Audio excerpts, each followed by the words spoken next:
I never thought I'd be lying in a hospital bed, in excruciating pain, wondering who would take care of my kids, because my own parents chose Elton John tickets over being there for me. It was Christmas Eve. I was alone, about to undergo emergency surgery, and the only people I trusted to watch my 2-year-old twins flat out refused, because they had plans. For years, I supported them financially, sent them $2,500 a month to help with their mortgage, groceries, everything. But when I needed them the most, they told me I was a burden. That they were retired now and deserved to enjoy their lives. Please hit the like button, subscribe, and let me know your thoughts in the comments. I'd love to hear your story too. Don't you dare ask us to cancel our plans again. We've had these Elton John tickets for months. My mother yelled, her voice echoing through my hospital room. I sat there stunned, clutching my phone with trembling hands. It was Christmas Eve at Las Vegas Medical Center. Just me, my 2-year-old twins, Ethan and Emily, playing quietly in the corner, and a nurse named Valerie checking my vitals. The pain in my abdomen was excruciating, like someone was twisting a knife inside me. But the look of indifference on my mother's face through the video call hurt even more. My name is Natasha Wilson. I'm 33 years old, and for as long as I can remember, I've been the afterthought in my own family. My younger sister, Jessica, the golden child, could do no wrong in my parents' eyes. Meanwhile, I couldn't even get them to watch their only grandchildren while I underwent emergency surgery for complications related to my husband's death 6 months ago. The doctors had found internal bleeding that required immediate attention. But all my parents cared about was their concert tickets and celebrating Christmas Eve with Jessica. When I finally asked for their help, after exhausting all other options, my dad's response cut deeper than any surgical tool could. You're becoming a real nuisance and burden, Natasha. We're retired now. We deserve to enjoy our lives without your constant problems. I've been supporting my parents financially since they took early retirement 3 years ago. Every month, without fail, I sent them $2,500 to help with their mortgage and expenses. Even after James died, I did it out of love and duty, believing family should support each other. How foolish I was. As my tears fell silently onto the hospital blanket, Valerie gently squeezed my shoulder. My friend Olivia is a professional nanny who specializes in childhood trauma. Let me call her for you, she offered, her kindness a stark contrast to my parents' callousness. The twins were still too young to understand what was happening. They'd already lost their father to a car accident. Now, they might lose me too if the surgery went wrong. The thought terrified me, but not as much as leaving them with people who saw them as burdens. In that moment, with pain searing through my body and disappointment crushing my heart, I made my decision. Yes, please call her, I told Valerie. And with those words, I began cutting the poisonous ties to the people who had raised me, but never truly loved me. As I hung up the phone, a wave of memories washed over me. My childhood had been filled with moments of being overlooked while Jessica received all the attention. When I graduated college with honors, my parents barely acknowledged it because Jessica had been cast in a local commercial that same weekend. When I married James, they complained about the wedding venue being too far from their home. Even when the twins were born, they visited only once, claiming the babies were too fussy for their liking. James had been my rock through it all. He understood the pain of family disappointment, having been estranged from his own father for years. We'll build our own family, he would say. One that knows how to love. And we did, creating a warm home filled with laughter and acceptance. But 6 months ago, a drunk driver stole him away, leaving me to raise our children alone while battling depression and grief. Despite my loss, I continued supporting my parents. I even increased the monthly amount when they mentioned struggling with inflation. I wanted to be better than them, to show that family should stand by each other no matter what. The irony was crushing. Here I was, bleeding internally, possibly dying, and they couldn't miss one concert to care for my children. Valerie returned with news. Her friend Olivia would arrive within the hour. She's amazing with kids, Valerie assured me. She used to work with trauma victims at the children's hospital before becoming a private nanny. How much will this cost? I asked, worry creeping into my voice. Medical bills were already piling up since James's insurance coverage had limitations. Don't worry about that now, Valerie said. Let's focus on getting you ready for surgery. But I was worried.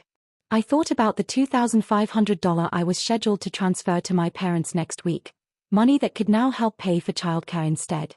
The thought sparked something inside me, a flame of self-preservation that had been extinguished years ago. When Olivia arrived, she was everything Valerie had promised: kind, professional, and immediately connected with the twins. As hospital staff prepared me for surgery, I made a decision. "Could you bring me my phone one more time?" I asked Valerie. With shaking hands, I sent 2 messages. The first was to my bank, canceling all future automatic transfers to my parents' account. The second was to my parents. "I will no longer be providing financial support. My children and I deserve better than being your afterthoughts. Don't contact me again." As they wheeled me toward the operating room, I felt something unexpected through the pain and fear: freedom. The surgery was successful but left me weaker than anticipated. I spent 5 days in the hospital, drifting in and out of consciousness, grateful for Olivia, who had gone above and beyond by staying with the twins in my hospital room during the days and taking them to my apartment at night. During one of my more lucid moments, I noticed my phone blinking with notifications: 27 missed calls and numerous text messages, from my parents and Jessica. Most of the messages followed a predictable pattern: confusion, then anger, then desperate pleas about their mortgage payment. Not once did they ask how my surgery went, or if the twins were okay. The final message from my father was particularly telling. "You can't just cut us off like this. We've planned a cruise next month and the tickets are non-refundable." My sister's messages were different. She seemed genuinely confused.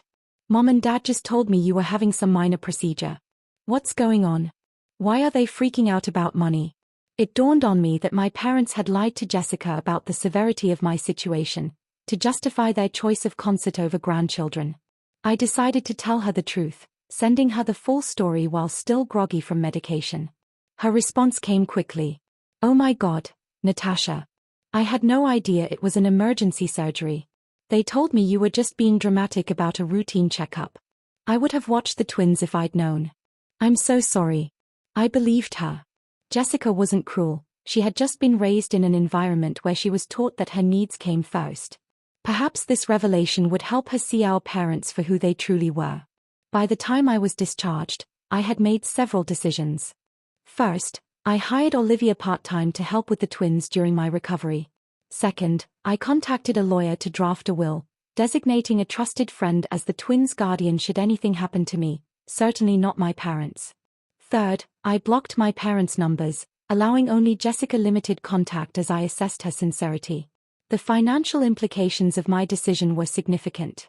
The $2,500 monthly payment I'd been making to my parents represented nearly a third of my income as a graphic designer.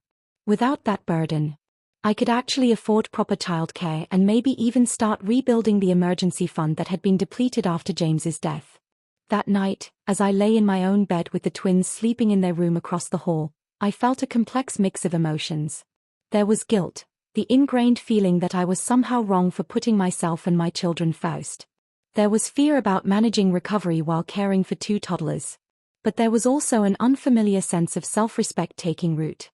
My phone pinged with a text from Jessica. "I just had a huge fight with Mom and Dad about how they treated you. I'm staying at a hotel tonight. Can we talk tomorrow?" Maybe I wasn't completely alone after all. 2 weeks after my surgery, I was slowly regaining my strength. The incision site still throbbed painfully when I moved too quickly, but I was managing better each day. Olivia had been a godsend, arriving each morning to help with the twins while I worked from home.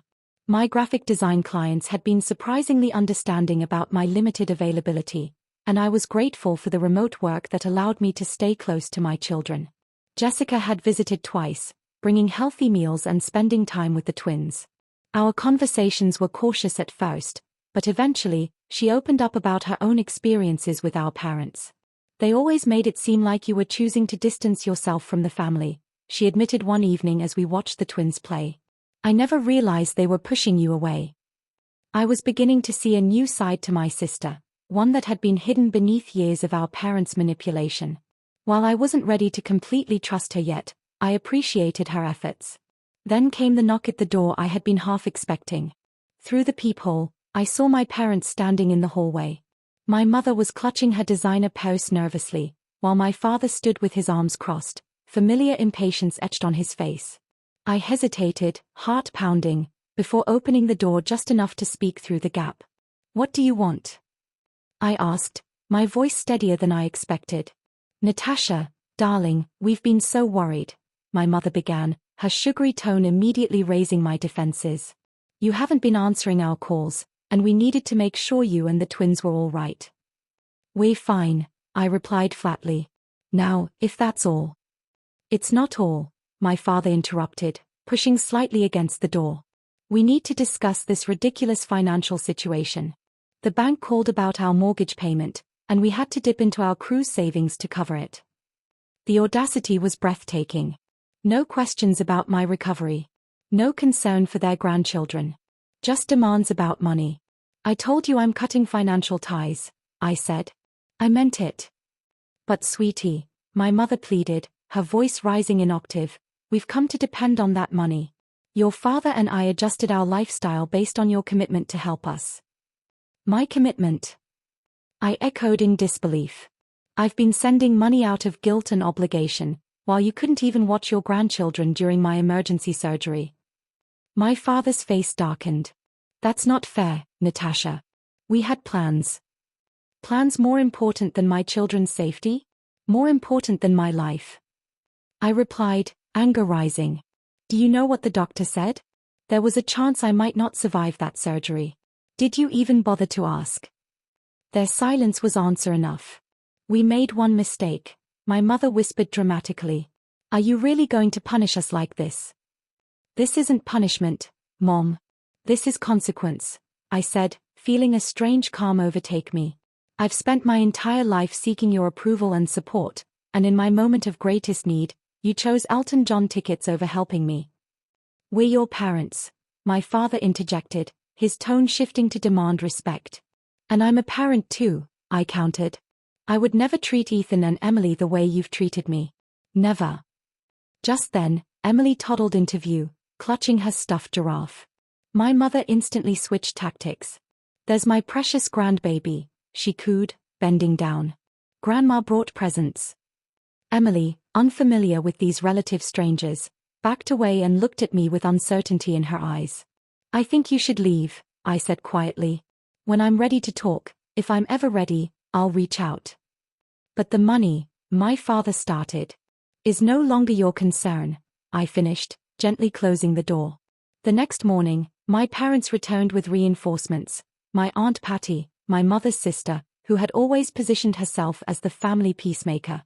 "Natasha, honey, let's be reasonable," Aunt Patty pleaded from outside my door, which I had not opened. "Your parents are struggling without your help." "They managed their finances for decades before I started helping them," I replied through the door. "They chose early retirement knowing their savings weren't adequate." My mother's voice broke in. "We made those decisions because you promised to help us. We've had to cancel our cruise, and now we might lose the house." Their attempts at manipulation were so transparent now that I'd stepped back from the fog of guilt they'd surrounded me with for years. When had I ever promised lifetime support? I'd offered to help temporarily after their retirement, but somehow, that had evolved into an expected permanent arrangement. "Mom. Dad. I'm recovering from major surgery and caring for 2 toddlers. This conversation is over," I said firmly, before walking away from the door, ignoring their continued knocking and pleading. Later that day, I received a group email from my father addressed to the entire extended family, detailing how I had abandoned them in their time of need after they had sacrificed everything for me. The email conveniently omitted their refusal to help with the twins during my emergency surgery. Instead, it painted me as an ungrateful daughter who had suddenly cut them off without reason. What they hadn't anticipated was the backlash. My cousin Michael, who lived near my parents, replied to the group. "Uncle Robert, didn't you just buy a new boat last month? And Aunt Diana, wasn't that a new diamond tennis bracelet you were showing off at Thanksgiving?" Other family members chimed in, many privately messaging me to ask for the full story. Even Aunt Patty called me directly after learning the truth. "I had no idea about your surgery," she admitted. "They told me you were just being dramatic about some routine procedure, and using it to punish them financially." Meanwhile, Jessica had fully taken my side after witnessing our parents' behavior firsthand.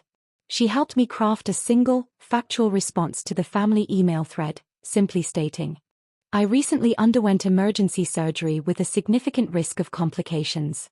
My parents refused to watch my children during this time because they had concert tickets. I am now focusing on my recovery and caring for my twins without additional stress." The support that followed was overwhelming. Cousin Michael's wife dropped off home-cooked meals. A second cousin I barely knew offered her services as a part-time babysitter, free of charge. Jessica started spending weekends at my apartment, getting to know her niece and nephew while helping me recuperate. Most surprisingly, Valerie from the hospital connected me with a support group for young widowed parents. Their first meeting was held via Zoom so I could participate from home. And for the first time since James died, I felt truly understood by people who had walked my path. My parents' financial situation, meanwhile, deteriorated quickly. They had indeed been living beyond their means, counting on my monthly contributions to maintain their lifestyle of travel and luxury purchases. Jessica discovered they had taken a second mortgage on their house a year ago to buy their boat, assuming I would continue subsidizing their primary mortgage indefinitely. "They've been lying to everyone," Jessica said, shocked after helping them review their finances at their request. "They are not destitute. They are just overspent. They'd be fine if they sold the boat and vacation timeshare." Their increasingly desperate voicemails and texts continued. But with each passing day, their hold on me weakened. I was building something new from the ashes of their betrayal, a genuine support network based on mutual care rather than obligation. 1 month after my surgery, a major, unexpected twist occurred. My parents received a foreclosure notice. Jessica called to inform me, her voice a mix of concern and exasperation. "They're in complete panic mode," she explained. "The bank is giving them 60 days to catch up on payments or they'll lose the house." "What about their retirement funds?" I asked, bouncing Emily on my knee while Ethan napped. "Mostly depleted. They spent a chunk on that boat, then invested the rest in some scheme Dad's golf buddy recommended. They lost almost everything." Jessica sighed. "I'm not saying you should help them, Natasha. I just thought you should know." Later that evening, I received desperate texts from both parents, now abandoning all pretense of concern for my well-being and openly begging for money. My mother's message was particularly revealing. "We never thought you'd actually cut us off. We assumed you were just angry and would start sending money again after a week or two." Their assumption, that my boundaries weren't real, infuriated me. All those years of putting their needs before mine, of accepting their mistreatment. They had never respected me at all. Meanwhile, my own life was transforming in unexpected ways. The support group had become a lifeline, connecting me with other parents facing similar challenges. Through them, I met Diana, a real estate agent whose husband had died of cancer 2 years earlier, leaving her with a 3-year-old son. She helped me consider options I hadn't thought possible, like selling my too-small apartment and using the equity to move to a more affordable neighborhood with better childcare options. I'd also started a small side business designing memorial websites, inspired by the one I'd created for James. Several members of my support group had commissioned sites, and word was spreading. For the first time since becoming a widow, I felt a sense of purpose beyond mere survival. The contrast between my growth and my parents' collapse became even more apparent when they showed up unannounced at my apartment again, this time with a detailed spreadsheet of their debts. "We need $144,000 to catch up on the mortgage and avoid foreclosure," my father explained, his usual authoritative tone now tinged with desperation.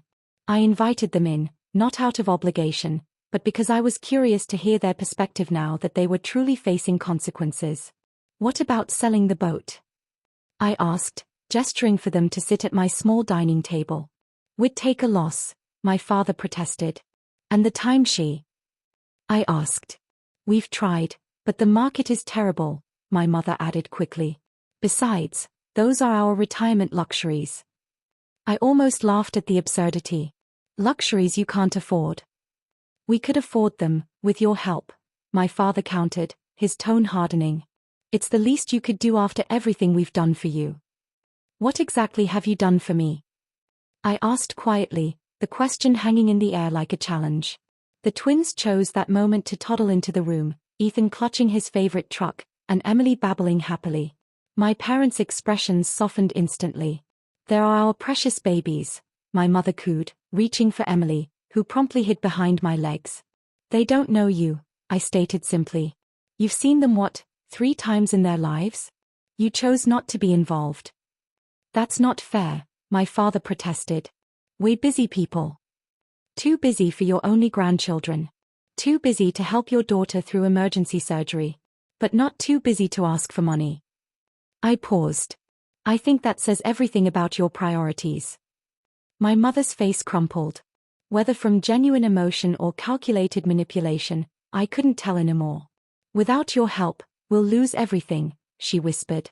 I lost my husband, I replied, my voice steady. My children lost their father.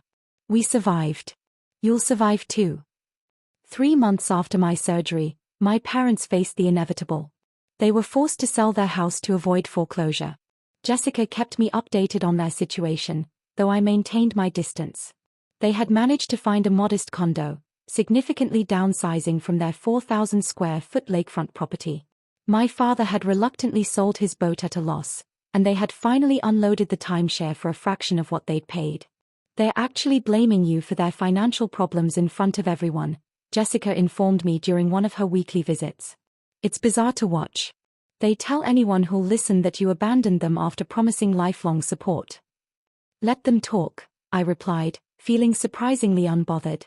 The truth speaks for itself. And it did. My extended family had largely rallied around me after learning the full story. Even my father's sister, who had always taken his side in family disputes, called to express her support after hearing about their refusal to help during my surgery. Meanwhile, my own situation had improved dramatically. Diana from the support group helped me find and purchase a small 3-bedroom house in a family-friendly neighborhood. The mortgage payments were actually less than my apartment rent had been, and the twins had a backyard to play in for the first time in their lives.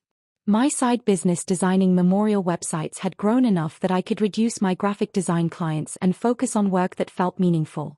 Olivia still helped with childcare 3 days a week, but I'd adjusted my schedule to maximize time with Ethan and Emily. Most importantly, I'd found a community. Neighbors brought casseroles when we moved in. The support group organized playdates. Jessica had become a genuine sister, rather than a competitor for our parents' affection. Even Valerie from the hospital occasionally stopped by with her children. I had lost my husband, and cut ties with my parents, yet somehow, I felt less alone than ever before. 6 months after my surgery, I received a letter. An actual, handwritten letter, from my mother. I almost threw it away unopened.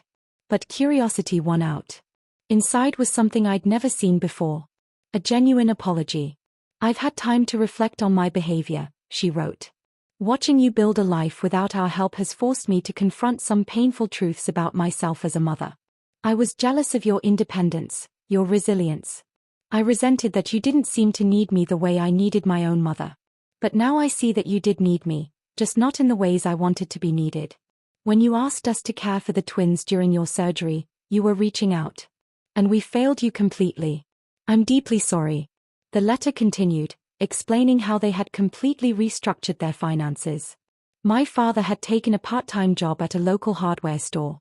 They had sold most of their luxury items and were living modestly for the first time in decades. She didn't ask for money, or even forgiveness, just acknowledgement of her apology. I showed the letter to Jessica, who was skeptical. They've been talking about writing to you for weeks. Dad was against it at first, but I think he's starting to see things differently too, especially after his heart scare last month.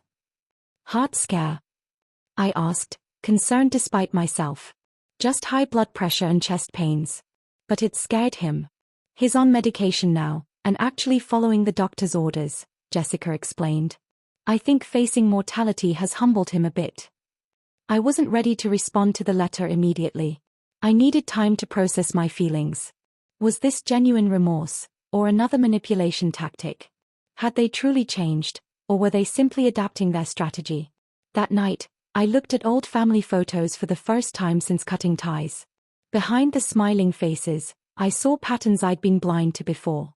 My parents had always been performers, playing the role of perfect parents while serving their own needs first. A year after my surgery, I finally agreed to meet my parents at a neutral location, a quiet cafe near my new home. When they arrived, I barely recognized them. My father seemed smaller somehow, his confident posture replaced by a humbler demeanor. My mother's designer clothes had been exchanged for simple, practical attire. The twins were with Jessica for the afternoon. I wasn't ready for a full family reunion just yet. We sat in awkward silence until my father did something unprecedented. He cried. "I've been a terrible father," he admitted, his voice breaking, "and an even worse grandfather. I don't expect your forgiveness, but I want you to know that I see it now, how selfish we've been." My mother reached across the table, not quite touching my hand, but gesturing toward it.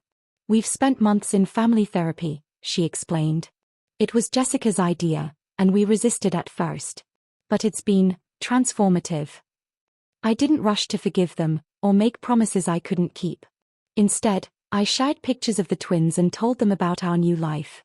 They listened without interrupting, without making it about themselves. Perhaps for the first time ever. As we parted, my father asked quietly, "Would it be possible, someday, to know our grandchildren?" I considered this carefully before answering. "That depends on your actions, not your words. If you're genuinely committed to change, we can start with short, supervised visits. But understand this, my children will only have relationships with people who respect their mother." Walking away from that meeting, I felt neither the crushing weight of obligation nor the burning resentment that had defined our relationship for so long. Instead, I felt something new, the calm assurance of a woman who knew her worth, who had created boundaries and would enforce them without apology. Whether my parents could truly change remained to be seen.